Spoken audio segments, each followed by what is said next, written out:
Chers membres d'Église et chers amis, bonjour. Il existe une expression plus connue en Angleterre qu'en France et que l'on pourrait traduire par « ne tirez pas sur le messager », expression désignant la tentation qui peut exister de se débarrasser du porteur d'une mauvaise nouvelle. Tuer le messager pour ne pas entendre le message. Et bien entendu, spécialement lorsque ce message est porteur d'une mauvaise nouvelle ou d'une vérité désagréable nous concernant.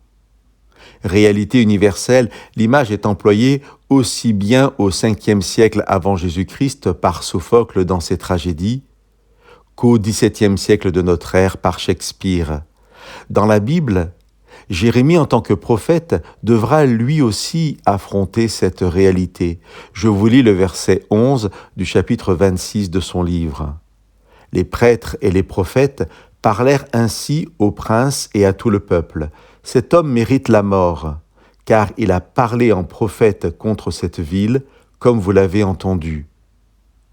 Je pense qu'il serait intéressant de réfléchir personnellement sur la possibilité que parfois nos colères contre Dieu, contre l'Église, contre la Bible ne sont pas réellement fondées sur des faits objectifs, mais bien plus sur une volonté inconsciente de tuer le messager parce que le message nous dérange. Le prophète Jérémie sera défendu par les anciens du peuple qui rappelleront l'histoire d'un autre messager, le prophète Michée, au temps du roi Ézéchias. Je vous lis le verset 19 du chapitre 26 de Jérémie.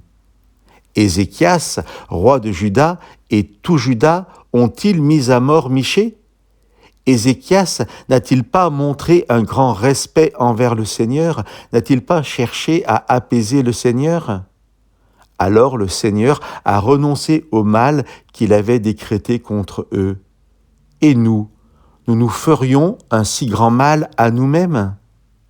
Chers amis, je ne pense pas que Dieu, qui nous aime de façon inconditionnelle, prenne plaisir à ce qu'on le rejette, lui ou sa parole.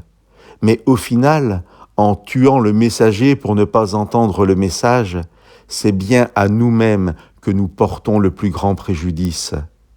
Je vous laisse avec ces paroles prononcées par Jésus et que nous pouvons lire au verset 31 et 32 du chapitre 8 de l'évangile de Jean. Jésus donc disait aux Juifs qui avaient mis leur foi en lui, « Si vous demeurez dans ma parole, vous êtes vraiment mes disciples.